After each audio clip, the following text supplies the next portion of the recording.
Hello and welcome to the Gooner Talk, back again with you guys for another episode of what is the Arsenal News Show. Join you every morning at 8 a.m. UK time. Apologies for the slight late start. It's kind of hectic at the moment. There's a lot going on, and to be honest, I'm just happy to be sitting here and joining you and being able to talk at the moment. So thank you so much everybody for tuning in. It's very much appreciated, and I hope that you can drop a like on the video. I hope that you should subscribe. It's when you have some tough days sometimes that you can appreciate that you're able to have a bit of an escape. And certainly you guys provide that. So thank you very much. We're going to jump into the chat box, of course, and say good morning to everybody in the chat. Good morning to Paul, to Barry, to Jose, to Grantley Poos, to Carl Red Star, Martin Valla.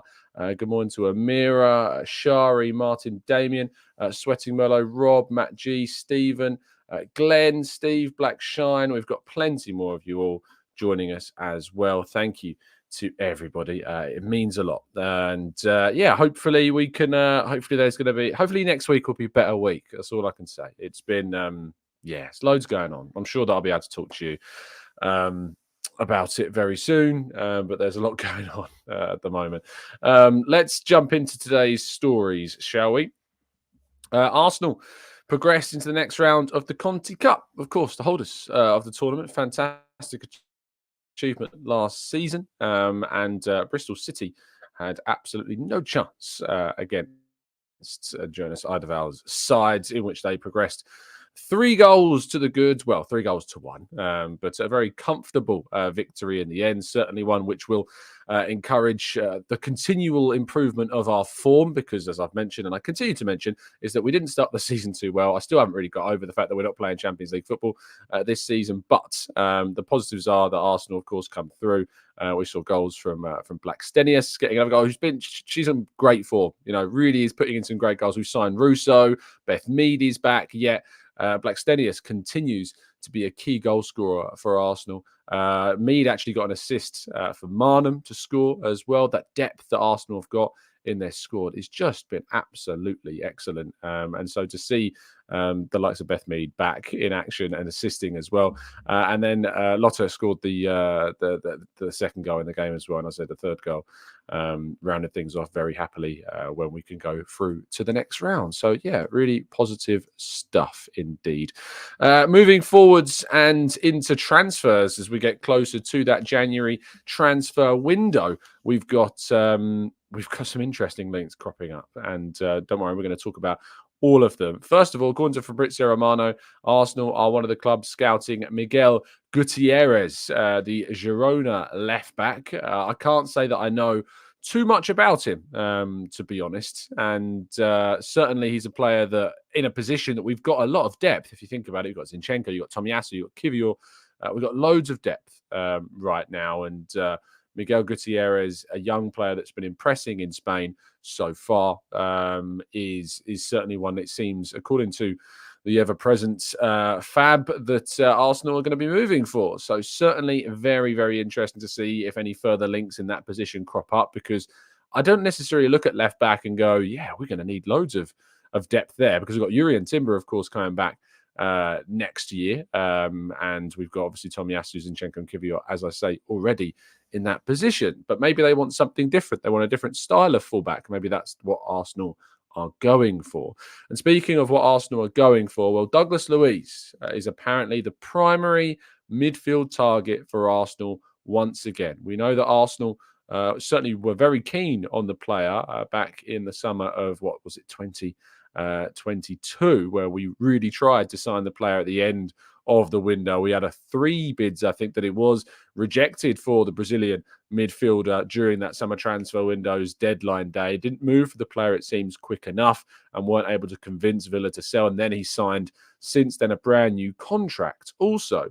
So it's very interesting to see if this is one that does persist towards the January window. As we've talked about before, we do know that there are financial fair play concerns at the club. David Raya's agent actually spoke to AFTV and spoke about the fact that the reason why that was a loan, and confirmed the whole financial fair play thing that we've been discussing on the channel for quite some time now. And that was why it wasn't made permanent immediately. But very interesting that Arsenal might move for a player that could cost a high amount of money because, yes, it was only £25 million that we bid in 2022. But what I would say is that he's a player that of Premier League standard is having a very good season. There are some real question marks about him as a midfielder. I think he's a midfielder that obviously has grown in the last year since we bid for him. He's certainly improved in that time as well. So it's difficult to turn around and say that like he's not a good midfielder in the Premier League. He is a good midfielder. My question mark would be: does he push the needle? Does he change things enough for us to legitimize paying what an amount of money it would be to get him through the door at Arsenal? I don't know. I think that obviously he's a player that if we were to sign him would play in front of Declan Rice on that left-hand side. And I think Rice would then be more so in the sitting number 6 role with Luiz in the left 8 role, if you like. Does he progress? I'm not sure. I think I'd need to do a little bit more digging, look more at the stats. I'm not going to dismiss it out of hand. I think it's one that I need to do a little bit more reading into and have a look at the metrics and the stats a little bit more to come up with my own conclusion on this. But what I think is encouraging is that Arsenal look to be trying to bring somebody in potentially in January in the midfield. And I think the midfield is certainly the primary area that I think, along with the wide area and adding some depth in those wide areas, some speed and pace, that's what I would like Arsenal to be targeting. So, and there's a big reason as to why the midfield is a primary area, because once again, and sadly, some really bad news is that John Cross reporting in the Mirror exclusively yesterday that Thomas Partey is going to be out for the rest of this year, it seems. A decision will be made upon whether or not he'll be involved in the African Cup of Nations, of course, in the new year. But that injury that he suffered in training has meant that he's had to undergo a procedure, sadly, which is going to hopefully correct the issue.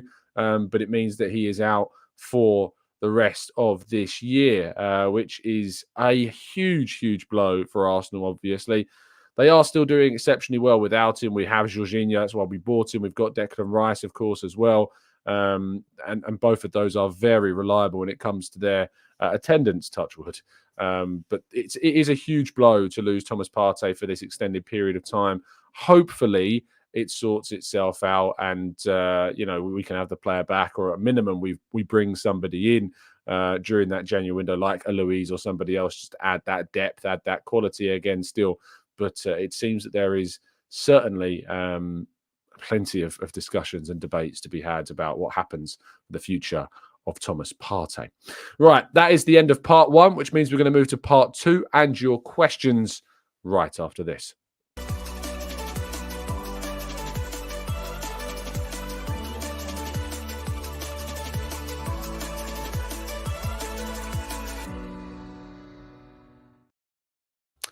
Okay, let's jump into the chat box, shall we? And try and tackle as many of your thoughts and theories as you can. KW3 says, Daily Mail reporting that Partey has also requested a January transfer. Who's going to buy someone so injured? As far as I'm aware, that's not the case. The whole Partey requesting a transfer, my information on that is that there's kind of a real question mark about where that information is kind of coming from. So, as far as I'm aware, as far as I've been told, that's not the case. And he hasn't asked to leave. There is real puzzlement about where that story is kind of originating from. I'm not saying it's the Mail that are reporting that, because I think they may have aggregated it from somewhere else. But I think, there is real puzzlement about that particular claim. So I don't think that is indeed accurate.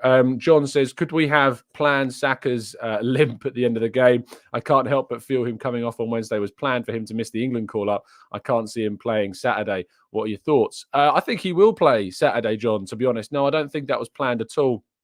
I think he was genuinely injured. I think that there was an issue with the player, and that he was continuously getting kicked throughout the game, and eventually it just wasn't comfortable enough to continue. So he was brought off. It is in those situations, though, we were 2-0 up, very confident, very comfortable. We had Reece Nelson on the bench. Saka's a player that you'd think needs a rest and given the opportunity where possible to be given a rest. Yet we brought off Martinelli before him. I'd like to see Saka, I think, brought off more earlier than Martinelli. I know Martinelli suffered that hamstring issue, I think that it was at Everton, but I just sometimes think that we leave Saka on the field too long when there are options on the bench to change things when you're comfortably in control of a game like we were against Sevilla. And again, that did kind of cross my mind when that situation, of course, did start to develop. Grantley Poo says, hi, Tom. If FFP is stopping us from signing players in January, who apart from Cedric should be sold? Well, it's difficult, isn't it? Because obviously selling would help us to reinvest. The problem is that you have to ask the question, who do you sell and who can be sold and who is likely to be sold? I suppose a player like Reiss Nelson would also garner perhaps a bit of interest from clubs further down the table that are looking to try and invest and bring somebody in. And I'd be looking, from between 15 and 20 million pounds for Reiss Nelson, really, because he's only just signed a brand new contract, of course. So the club have got him for, in control of that deal. And in January, obviously, prices are exaggerated somewhat more as well. So I'll be looking to get something close to that for Reiss Nelson. You could argue that Emile Smith-Rowe, but the problem is that he's injured at the moment. So I don't think Emile Smith-Rowe will be leaving the club in January either, depending on how serious that Smith-Rowe injury is. If it's like months and he needs a procedure on his knee, because it is a knee injury, we just don't really know the severity of that knee injury at the moment. It could be that you send him out on loan and you open up space in the squad to allow. But Cedric is obviously the player. Jorgen says, Tom, any news on El Neni? I think he's a great player. Yeah, there's no news regarding an injury. He's fit. He's in the squad. And obviously, I think with the injuries that we suffered, he's going to be on the bench. So, yeah, I don't think there's anything extra to say on El Neni other than he's available. He's in the squad and will be used when available. So, very interesting indeed. David says, Tom, apparently VAR is getting an upgrade in all stadiums. This is down to Arteta. I don't think it's down to Arteta specifically, but obviously everything he said, things that have been done will only have moved the process forwards. Process being used, as always, in the context of Arteta. I think that obviously there's as much publicity, I suppose, about this topic as there can be, and there's decisions being made to try and improve the standards of officiating, the standards of VAR, having more cameras, having semi-automatic offsides. I think personally is the best way for that to happen, and hopefully that will be the case. Martin says, Tom, I did get a reply from Sky Sports, but it was BS. But you got a reply. Yeah, was it like I imagine it was probably like a toe the line type of response. Let us know what they said there in the chat box, Martin. The Dapper Mo says, why does everyone get Havertz 2 years to learn how Arteta wants him to play? Oh, I see. Sorry. Why does everyone get on to Havertz when it took Xhaka 2 years to learn how Arteta wants him to play? It's actually a little bit inaccurate because Arteta changed Xhaka's role in the summer of last season. So in 2022, in the summer transfer window, and in that summer period, Arteta changed the role then, and Arteta transitioned relatively quickly into that new role, into that new position that Arteta wanted him to play. So it's not necessarily accurate that it's taken Xhaka 2 years to learn that new role, because the new role was actually quickly assimilated into by Xhaka. The difference with him and, of course, a player like Havertz is coming into a new team. Havertz is coming into a new situation after 3 difficult years elsewhere, and he's been playing in a lot of different roles. So, yeah, that's it. David says, what are you listening to on your headphones? Me. I'm listening to my own voice. It helps me understand a lot better how it's coming across to you after we've had some audio issues, and it seems to have solved a lot of those issues. So that's why I've been wearing the headphones recently. Chris says, Tom, for Nelson to go, who do we bring in as a winger to replace him? We need someone to actually push Saka and Martinelli, not a step down. We need a better second striker and also to get rid of Eddie Nketiah. But who? Strikers aren't going to happen in January, Chris, so you can forget about that. I really don't see it happening. In regards to a winger, obviously Pedro Neto is a player that I like, and I know the club certainly like and are very interested in him, but currently he's out and has had this injury issue once again. I have said on the channel a number of times now that I'm kind of done with injuries and worrying about injuries, just because every player, it seems, that joins Arsenal just gets injured anyway. So why on earth would I worry myself with that? But he did miss the last game against Sheffield United, their 2-1 win. We'll have to wait and see if there's any updates and news on how long he might be out for. If it's only a minor injury, then again, I'd look to try and see what the scope would be around a potential deal as well. Senny says we need to lose Eddie Nketiah at all costs. It's like the desperation to move on for Eddie Nketiah, I always do feel is exaggerated, because Eddie Nketiah is a striker that deserves more credit than he gets. I absolutely understand the want and the desire to move on from Eddie and the want to have better strikers. I'd love to have a better forward, but it's not an easy job to do. For me, especially, I think that people make a mistake and they fall into the trap of being so desperate to upgrade on Eddie that they forget that the players that they're asking for aren't actually upgrading upon our starting 11. And that is what always we should be looking to do when we make a signing, is to try and upgrade the starting 11 as best you can. Sometimes it's nearly impossible. And I think obviously a winger, when you've got Martinelli and Saka, it is effectively impossible to sign a player that is going to upgrade your starting 11. But the thing is we don't really have another right winger beyond Saka, not a natural one. So that does open up the scope to bring somebody in to fill the depth in that role. But at striker, obviously, we've got two players there, and we should be looking to try and bring in a striker that's going to be better, or that has potential to be better than Jesus in the future. And that's how you solve that problem. So, yeah, I don't think that's the way forwards. And Jalali says Luiz upgrades us. And I suppose this brings us back full circle to the Douglas Luiz discussion. Does it fit in with that rhetoric that we've just been, discussing there?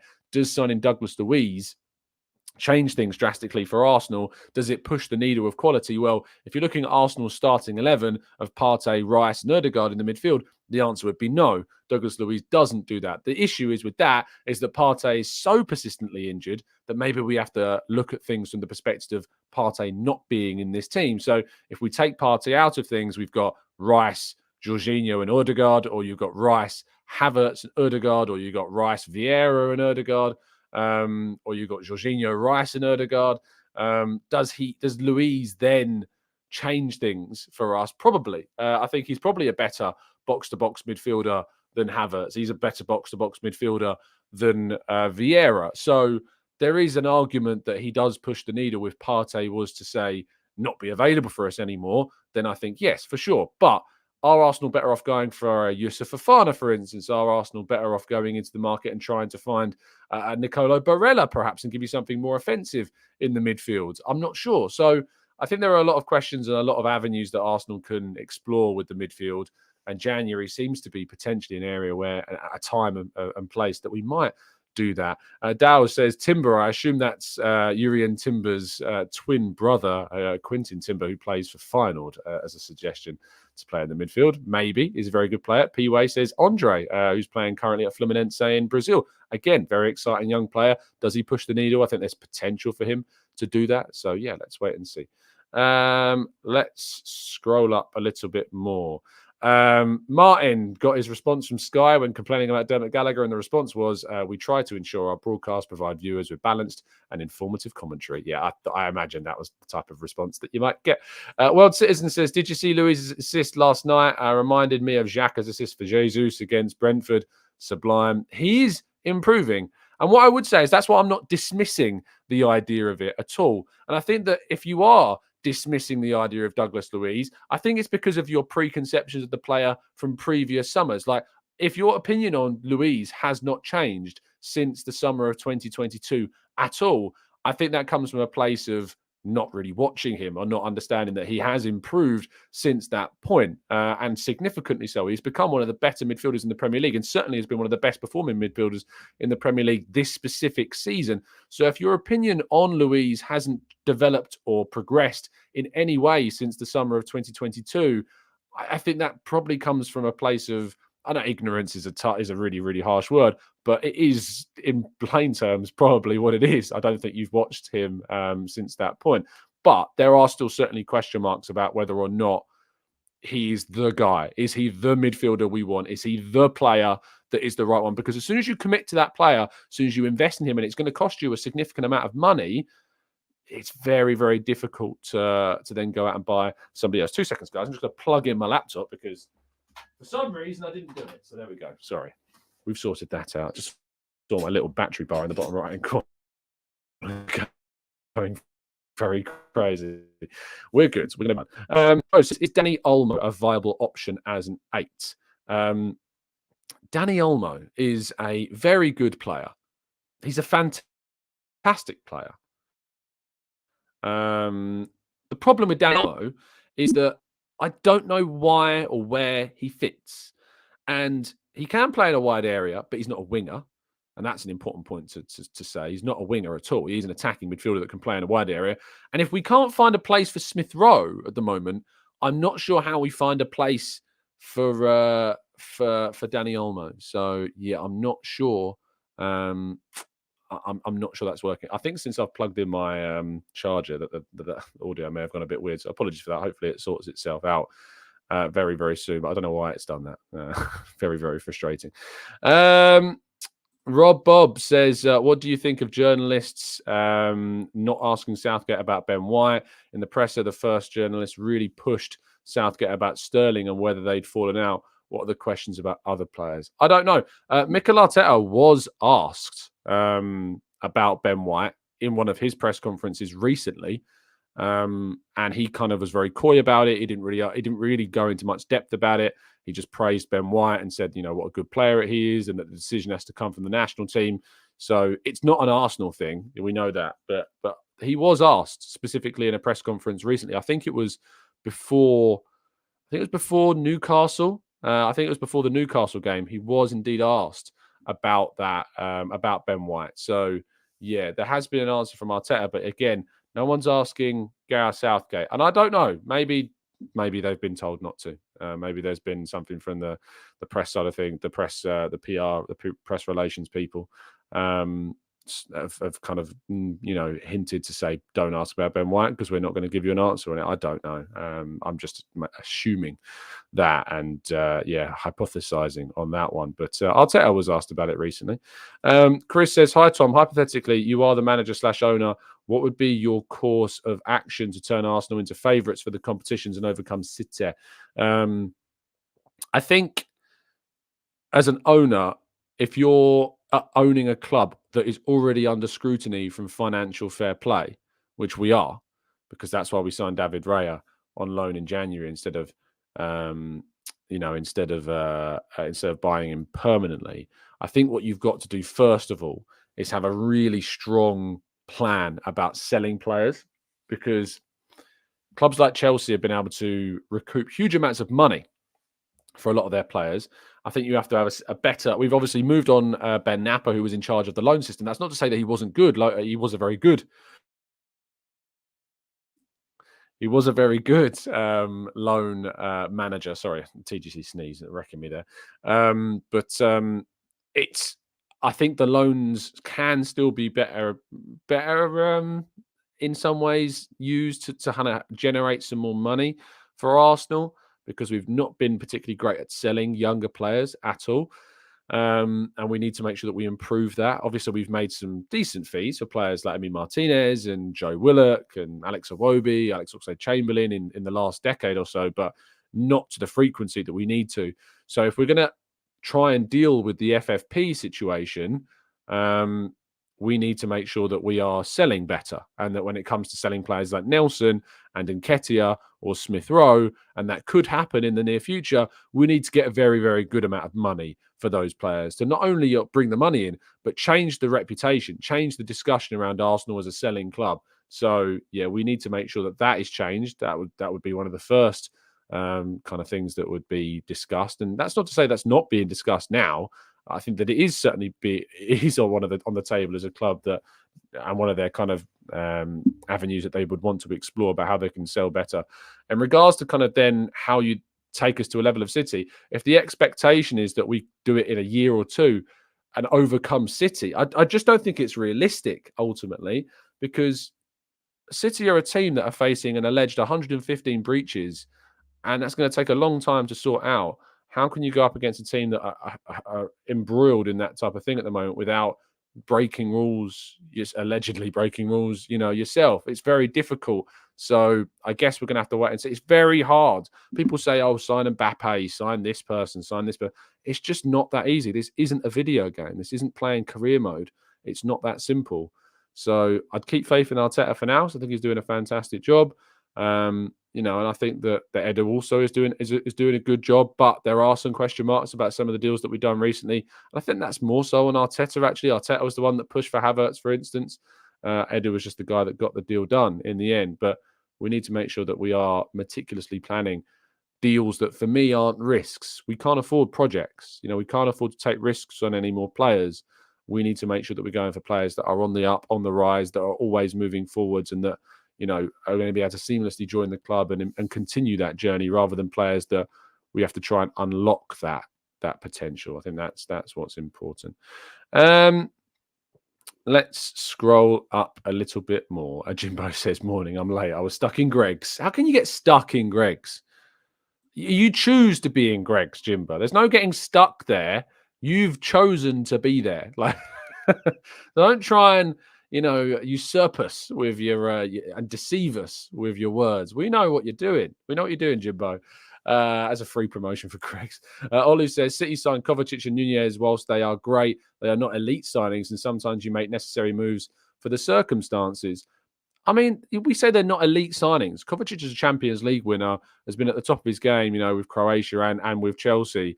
We say he's not an elite signing. He's a very good Premier League midfielder that they added in terms of depth. Nunez has been linked with the top clubs for a long, long time and had been doing very well at Wolves as well, of course. And they've signed him despite, this is a player that Liverpool were desperate to sign previously as well. I think Barca were also very interested. These are players that, they're not world class. I mean, Kovacic is arguably bordering on that category and had been for quite some time for his performances at Chelsea. But Nunez is a player with great potential. And I think that, yes, you need to make necessary moves, but you also need to try and push the needle as best you can. You've also got to remember that, City's midfield lost Ilkay Gundogan, who is a world-class midfielder, and they lost him because of a free transfer and his contract coming to an end.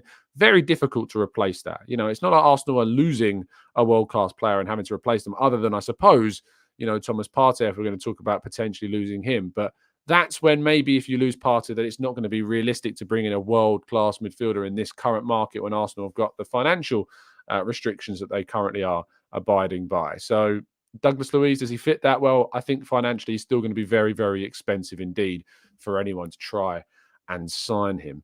Amira says, I didn't realise that Luiz is only 25. Do you think, given where we are finding ourselves now, the club have shifted their player targets from being young and exciting to youngish, experienced and entering their prime? I think there's more scope for Arsenal to sign 23, 24, 25, 26-year-old players. And I think the 26 is a little bit of a blurry age bracket still.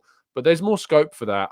That's why I'm not really, again, another reason why I'm not particularly on the Tony hype, because that age bracket, same as Ollie Watkins, same as Guirassy, I think they're just in an age bracket that it's not the right move for Arsenal when we need to be better at, bringing in younger players for less money and developing them and improving them, and you sign them younger and then they're suddenly worth incredibly more than they were when you signed them. So I'm not that keen on going for an older striker just because I don't think it fits the bracket at the moment.